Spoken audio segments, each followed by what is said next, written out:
Pada hari ini kita masih membahas tentang jenis-jenis dari lembaga sosial. Nah, kalau minggu kemarin kita sudah membahas tentang lembaga keluarga, lembaga ekonomi, maka sekarang kita akan menjelaskan apakah yang dimaksud dengan lembaga politik. Silakan anak ibu buka PowerPoint yang ada di classroom atau di buku paket kamu. Nah, lembaga politik adalah seperangkat norma yang dijadikan kesepakatan bersama yang juga menyangkut dalam bidang politik dan juga mengkhususkan diri pada pelaksanaan kekuasaan dan wewenang. Nah, jadi kalau lembaga politik ini adalah peraturan ya dalam kehidupan berpolitik ya, dalam bernegara dan berbangsa. Jadi nak. Nah, ada beberapa pengertian lembaga politik menurut para ahli. Di sini kita ambil 3. Yang pertama yaitu menurut Kornblum, ya, beliau menyatakan bahwa lembaga politik adalah seperangkat norma dan status yang mengkhususkan diri pada pelaksanaan kekuasaan dan wewenang. Ya, di dalam satu negara itu ada beberapa lembaga yang memiliki kekuasaan dan wewenang yang juga memiliki norma-normanya.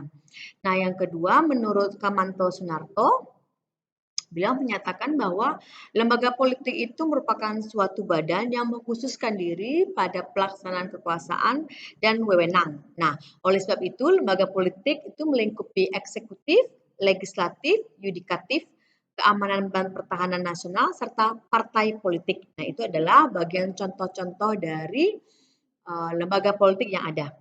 Lalu yang ketiga menurut J.W. Scorrell, ya, lembaga politik merupakan badan yang mengelola dan memelihara tata tertib dan untuk memilih pemimpin yang berwibawa dan berkarismatik.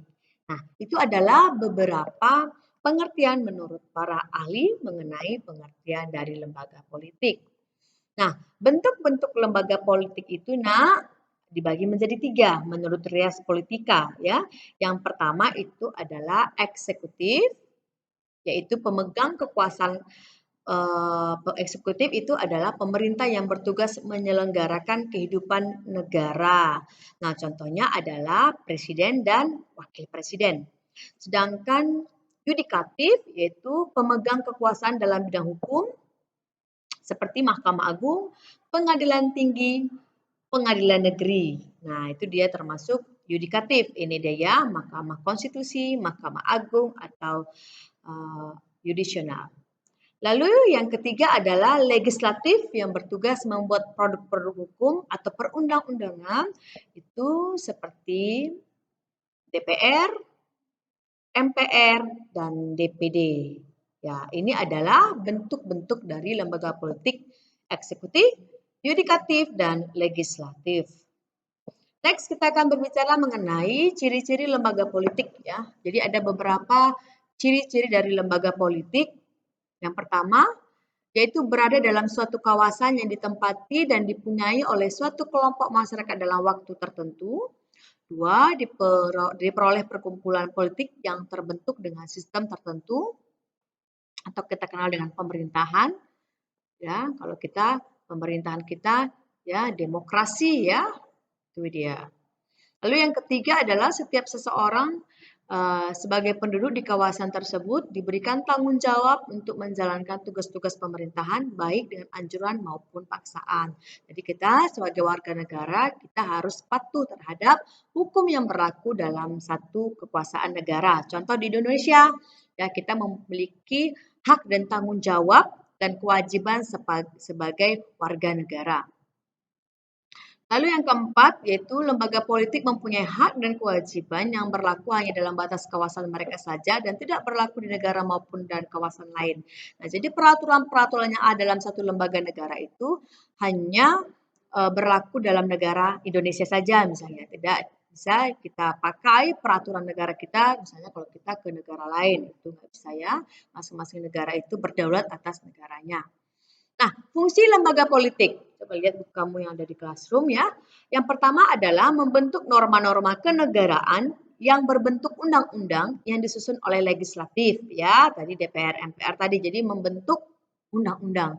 Yang kedua, fungsi lembaga politik menjalankan norma yang sudah disepakati. Yang ketiga, memberikan fasilitas kepada masyarakat baik itu dalam bidang kesehatan, pendidikan, keamanan, dan lain sebagainya. Nah, yang keempat, mempertahankan kedaulatan suatu negara dari serangan bangsa lain, menumbuhkan kesiapan untuk menghadapi berbagai kemungkinan bahaya, dan menjalankan diplomasi untuk berhubungan dengan bangsa. Diplomasi itu dalam bentuk perundingan-perundingan ya. Nah, kita akan bahas tentang jenis-jenis lembaga politik yang ada di Indonesia. Nah, berikut ini ada beberapa jenis-jenis lembaga politik yang ada di Indonesia. Yang pertama adalah MPR. Nah, MPR adalah Majelis Pemusyawaratan Rakyat, yaitu lembaga tertinggi negara dalam sistem ketatanegaraan Indonesia. Jadi kita Ibu ambil contoh adalah gedung dari DPR MPR Indonesia. Nah, yang kedua adalah presiden, yaitu suatu jabatan seorang pimpinan organisasi, perusahaan, perguruan tinggi maupun negara.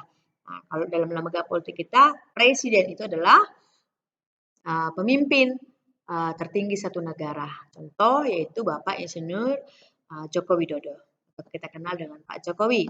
Lalu yang ketiga adalah wakil presiden, suatu jabatan pemerintahan yang berada satu tingkat lebih rendah daripada presiden. Nah, ini dia ya. Presiden dan Wakil Presiden Indonesia. Lalu yang keempat adalah yang termasuk contoh lembaga politik di Indonesia, DPR atau Dewan Perwakilan Rakyat, yaitu lembaga tinggi negara dalam sistem ketenagaraan Indonesia sebagai lembaga perwakilan rakyat. Ya, jadi yang duduk di sini di anggota DPR ini adalah wakil-wakil rakyat yang dipilih dalam pemilu 5 tahun sekali. Lalu yang kedua DPA atau Dewan Pertimbangan Agung.